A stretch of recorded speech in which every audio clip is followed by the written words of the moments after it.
નમસ્કાર વિદ્યાર્થી મિત્રો, રીપી ઈ લર્નિંગ હબમાં આપ દરેક વિદ્યાર્થી મિત્રોનું હાર્દિક સ્વાગત છે. મિત્રો રેડી?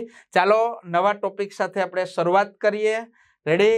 તમારી સામે મોડ્યુલેટર પરિપથ કેવી રીતના હવે ભેગું થાય છે એના માટેનો પરિપથ એટલે એને મોડ્યુલેટર પરિપથ કહેવાય. જો આખું મેથેમેટિકલી આ એક ઇક્વેશન છે, પણ આખું ઇક્વેશન આપણે અહીંયા રખવાના નથી, પણ હું તમને સમજાવું છું. આ મોડ્યુલેટિંગ તરંગ છે. રેડી? મોડ્યુલેટિંગ તરંગ એટલે માહિતીનું મૂળ સિગ્નલ, ખ્યાલ છે ને, EM. એની સાથે તમારે શું ભેગું કરવાનું છે? કેરિયર તરંગ. એ બંનેને કોઈ એક ઘટક દ્વારા બંનેને ભેગા કરવામાં આવે છે. અહીંયા ભેગા કરશો આ બંને તરંગને એટલે અહીંયા પરિણામી તરંગ મળશે. કયું? પરિણામી તરંગ. એ તરંગ છે એને નામ આપ્યું આપણે VT. VT એટલે EC વત્તા EM. જોઈ લો છે. ચાલો, આ પરિણામી તરંગ VT મેળવું. આ VT છે એ વર્ગના નિયમને અનુસરતા ઘટક, બરાબર છે, કે જે ઓમના નિયમનું પાલન ન કરતો હોય એવો અરેખીય ઘટક છે. ઓમના નિયમનું પાલન ન કરતો હોય એવો અરેખીય ઘટક એટલે વર્ગના નિયમને અનુસરતો એવા અરેખીય ઘટકને આપવામાં આવે છે. એના દ્વારા તમને પરિણામી તરંગ ET મળે. આ ET એટલે શું? તો કે ET ઇઝ ઇક્વલ ટુ આવી ચેનલ મળે કે A VT plus B VT square plus C VT cube plus dash dash dash. આવું ઇક્વેશન મળે તમને. It's okay? રેડી? ચાલો, હવે એ આખું ઘટક બેન્ડ પાસ ફિલ્ટરને આપવામાં આવે. બેન્ડ પાસ ફિલ્ટર આની અંદરથી આ ઘાતો વધતી જશે એટલે એ અવગણવામાં આવશે. એટલે આ ઇક્વેશન શોર્ટ થઈને આવું બની જશે કે ET બરાબર A VT plus B V square T. અહીંયા વીની કિંમત આપણે આ મૂકવાની હોય છે. એ મૂકીએ એટલે આ આઈ થિંક તમને આવું કંઈક મળશે. ચેક કરી લઈએ. અહીંયા જોઈ લઈએ. જો કે ET is equal to A. VT means કે EC plus EM. It's okay? Plus B EC plus EM એનો વર્ગ. ચાલો આનું સાદું રૂપ આપીએ તો A EC plus EM plus B. A plus B નો વર્ગ EC square plus EM square plus 2 EC into EM. It's okay? ચાલો, આમાં EC અને EM ની કિંમત તમારે મૂકી દેવાની હોય છે. રાઈટ? તમને ખ્યાલ છે EC ની કિંમત શું છે? તો કે EC sine omega CT. It's okay? એક આ કિંમત અને બીજી કિંમત છે તમારી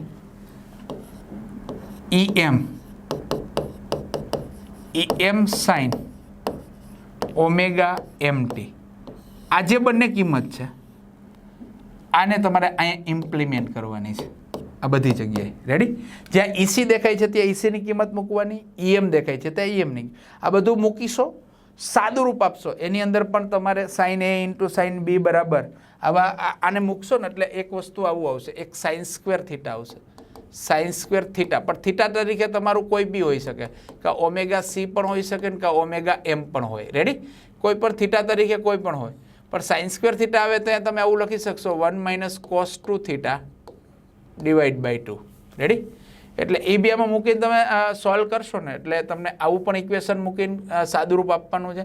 સાથે આવું પણ આવશે sine A into sine B તો 1/2 cos A minus B minus cos A plus B. It's okay? અહીંયા તમને એવું જોવા મળશે.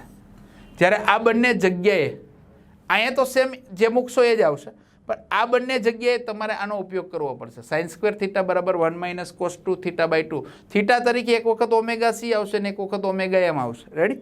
અને પછી તમે આખું છૂટું પાડશો, બધી કિંમત મૂકીને સાદું રૂપ આપશો ને એટલે ફાઇનલ ઇક્વેશન તમને આવું મળશે. હા, આવું નહીં મળે હજી આની અંદર ઘણા બધા છે ને DC ઘટકો. તમે આ બધું અહીંયા મૂકશો આ બંનેની અંદર, બરાબર? અહીંયા આપણે જરૂર નથી, પોઈન્ટ માટે જરૂર નથી, પણ થિયરી માટે તમને જો સોલ્વ કરવું હોય તો તમે મૂકજો. અને એના માટે મેં તમને હિન્ટ પણ આપી. રાઈટ? કે આવું અહીંયા આવશે સાઇન સ્ક્વેર થીટા, ત્યારે આ મૂકવાનું છે. રાઈટ, આવો સૂત્ર આવે ત્યારે આ મૂકવાનું છે અને એના પરથી સાદુરૂપ આપશો એટલે ઘણા બધા તમને ડીસી ઘટકો મળશે. ઓમેગા એમ, 2 ઓમેગા એમ, 2 ઓમેગા સી, આવી બીજી અનિચ્છનીય આવૃત્તિ આવશે. એ બધા ઘટકો બેન્ડ પાસ ફિલ્ટર એને દૂર કરી નાખશે. રાઈટ, એની અંદર રહેલા આ જે પરિણામી તરંગ મળશે એની અંદર આ 3 આવૃત્તિ ઉપરાંત પણ બીજા ડીસી ઘટકો પણ હશે. 2 ઓમેગા એમ, 2 ઓમેગા સી, ઓમેગા એમ જેવી આવૃત્તિઓ પણ હશે. એ બેન્ડ પાસ ફિલ્ટર એ બધા ઘટકોને દૂર કરશે અને આઉટપુટની અંદર તમને આ 3 જ આવૃત્તિઓ મળશે. એક છે omega C, omega C minus omega M એટલે કે એલએસબી, અને omega C plus omega M એટલે યુએસબી. આ 3 આવૃત્તિને ધ્યાનમાં લઈને તમને આઉટપુટમાં તરંગ મળશે. એ તરંગને એમ તરંગ કહેવાય. તો આ એમ તરંગ 3 આવૃત્તિનું બનેલું છે, ઓમેગા સી, એલએસબી અને યુએસબી. એ જ સમીકરણ તમને મળશે. તો આ છે મોડ્યુલેટર તરંગનું, પરિણામી તરંગનું ઇક્વેશન. ખ્યાલ આવ્યો વિદ્યાર્થી મિત્રો? રેડી? મેં તમને આખું સમજાવ્યું કેલ્ક્યુલેશન કઈ રીતના થાય. રાઈટ, તો આવી રીતના તમને આઉટપુટની અંદર એમ તરંગ મળે. પણ આ બધી વસ્તુ ક્યાં થશે? તો કે મોડ્યુલેટર પરિપથની અંદર આખું મોડ્યુલેશન થશે. પછી આ એમ તરંગ ક્યાં જશે? હવે તમને ખબર હોવી જોઈએ. ક્યાં જશે? તો કે રિસીવર. રિસીવરની અંદર બધી જ પ્રક્રિયાને ઉલટાવી પડે, ડીમોડ્યુલેશન કરવું પડે. ચાલો હવે આપણે એની વાત પણ કરીએ. રેડી? It's okay? ચાલો, ડીમોડ્યુલેશન કે મોડ્યુલેટેડ તરંગમાંથી તમે જ્યારે ટ્રાન્સમીટરની અંદર માહિતીના સિગ્નલ સાથે જ્યારે કેરિયર તરંગ એડ કર્યું, હવે રિસીવરના સંપર્કમાં જ્યારે આ વિદ્યુત ચુંબકીય તરંગ આવશે એટલે પહેલું કામ રિસીવર એ વિદ્યુત ચુંબકીય તરંગને વિદ્યુત તરંગમાં રૂપાંતર કરશે. ત્યારબાદ આ વિદ્યુત સિગ્નલની અંદર રહેલા કેરિયર તરંગને માહિતીના સિગ્નલથી છૂટું કરવાની આખી જે પ્રોસેસ છે એ રિસીવરમાં થાય. એ પ્રોસેસ એટલે ડીમોડ્યુલેશન. રાઈટ, કે જેની અંદર માહિતીના સિગ્નલને કેરિયર તરંગથી છૂટું પાડવું પડે. હવે છૂટું કેમ પડશે? તો એના માટે 2 તરંગો જે હોય, એક માહિતીના સિગ્નલ હોય, કેરિયર તરંગ, એની આવૃત્તિ ઉચ્ચ હોય. તો કેરિયર તરંગની જે આવૃત્તિ છે એ આવૃત્તિને તમારે એકદમ લો કરવી પડે, દબાવવી પડે એને એકદમ, એની અસરને નાબૂદ કરવી પડે. એટલે તમારે એક ત્રીજી આવૃત્તિ ઇન્ટરમીડિયેટ ફ્રીક્વન્સી તમારે એમાં એડ કરવી પડે. ઇન્ટરમીડિયેટ ફ્રીક્વન્સી જે કેરિયર તરંગની ફ્રીક્વન્સી જેટલી જ હોય છે પણ એની ઓપોઝિટ હોય છે. એ તમે એને એડ કરો એટલે કેરિયર તરંગની ફ્રીક્વન્સીને ડાઉન કરે અને માહિતીને સિગ્નલને એનાથી છૂટું પાડે. આ જે બધી પ્રક્રિયાઓ છે એ પ્રક્રિયા કરતાં પરિપથને ડીમોડ્યુલેટર કહેવાય. અને એ આખી પ્રોસેસને ડીમોડ્યુલેશન કહેવાય, જે રિસીવર વિભાગમાં થતી હોય છે. અને એ માહિતીના સિગ્નલને કેરિયર તરંગથી છૂટું પાડ્યા પછી એને મૂળ પ્રાપ્તિ સ્થાનને આપવામાં આવતું હોય છે. ફોર એક્ઝામ્પલ તરીકે મૂળ તમારું સિગ્નલ ધ્વનિ સિગ્નલ હોય તો સ્પીકરને આપો તો એ ધ્વનિની અંદર રૂપાંતર થાય. હે ને? વિદ્યુત સિગ્નલ એ સ્પીકરને આપીએ એટલે ધ્વનિમાં રૂપાંતર થાય. એટલે જેવી માહિતી ટ્રાન્સમીટર પાસે છે એવી જ તમને રિસીવર સુધી મળી શકે. સાથે સાથે રિસીવરની અંદર મેં તમને કીધું એમ ફિલ્ટર હોય. આ અનિચ્છનીય સિગ્નલને દૂર કરવા માટે પણ એ ફિલ્ટ્રેશન થશે, ડીમોડ્યુલેશન થશે. આવી બધી જ પ્રક્રિયાઓ એ રિસીવર વિભાગમાં થાય છે. એટલે મોડ્યુલેટિંગ તરંગમાંથી માહિતીના તરંગને કેરિયર તરંગથી છૂટા પાડવાની પ્રક્રિયાને ડીમોડ્યુલેશન કહેવાય. અને આ પ્રક્રિયા રિસીવરમાં થાય. અને આ પ્રક્રિયા માટેના આ જરૂરી પરિપથ છે એને ડીમોડ્યુલેટર કહેવાય. કારણ કે એમ તરંગ હોય મિત્રો એ આ વિદ્યુત ચુંબકીય તરંગ હોય ને.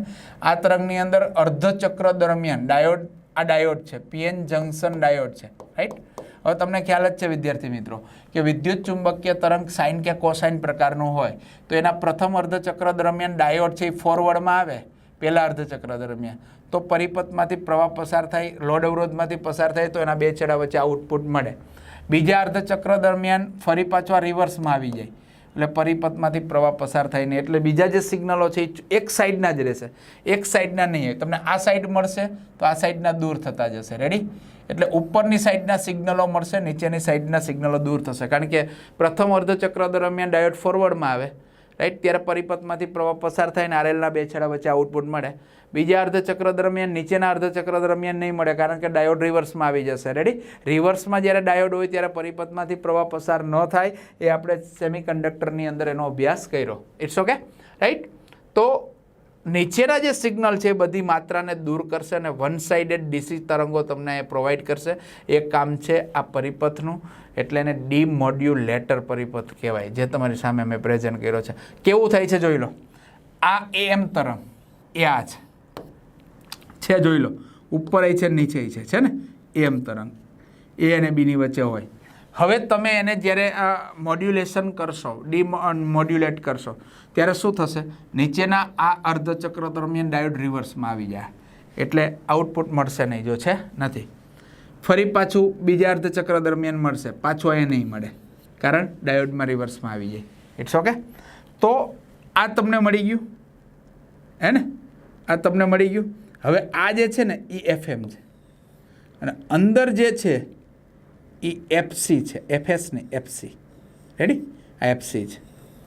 ચાલો, હવે આને છૂટું પાડવા માટે તમારે ઇન્ટરમીડિયેટ ફ્રીક્વન્સી આના અંદર આપાત કરવી પડે, એટલે આની માત્રાને 0 કરી નાખે, એટલે માત્ર આ આવરણ જે દેખાય છે એવા આકારનું તમને સિગ્નલ મળે. આ છે માહિતીનું મૂળ સિગ્નલ FM. શું છે? માહિતીનું મૂળ સિગ્નલ FM. આ સિગ્નલ જે તે ઉપકરણને આપવામાં આવે. ફોર એક્ઝામ્પલ તરીકે ટ્રાન્સમીટર પર ધ્વનિ સિગ્નલ હોય તો એ પ્રમાણેના જે રિસીવર વિભાગ સાથે ઉપકરણ જોડવામાં આવે સ્પીકર, તો એ સ્પીકરને આપવામાં આવે. તો આવી રીતના આખી પ્રોસેસ થાય. એટલે આ માત્રાને દૂર કરવા માટે IF ઇન્ટરમીડિયેટ ફ્રીક્વન્સી, બરાબર, બીજી એક ફ્રીક્વન્સીને આની અંદર એન્ટર કરવામાં આવે, એટલે એને ઇન્ટરમીડિયેટ ફ્રીક્વન્સી કહેવાય, જે કેરિયર તરંગની માત્રાને લો કરી દે. એટલે માહિતીના મૂળ સિગ્નલ જ રહી, જે આઉટપુટની અંદર જે તે ઉપકરણને આપવામાં આવે. એક કામ ડીમોડ્યુલેશન પરિપથની અંદર થાય, અને એ પ્રક્રિયા આખી એટલે ડીમોડ્યુલેશન, અને એના માટે વપરાતો પરિપથ એટલે ડીમોડ્યુલેટર. જો અહીં ઉલ્લેખ કર્યો છે કે જે વિદ્યુત પરિપથ ડીમોડ્યુલેશન પ્રક્રિયા કરે છે એને ડિટેક્ટર પરિપથ અથવા તો ડીમોડ્યુલેટર પરિપથ તરીકે ઓળખવામાં આવે છે. આ સાથે વિદ્યાર્થી મિત્રો આ સેક્શનને આપણે પૂરો કરીએ છીએ. ફરી પાછા નવા સેક્શન સાથે, નવા ઉમંગ સાથે, નવા જોશ સાથે મળીશું. ત્યાં સુધી આપણી વચ્ચેથી વિદાય લઉં છું. જય હિન્દ, જય ભારત. Thank you.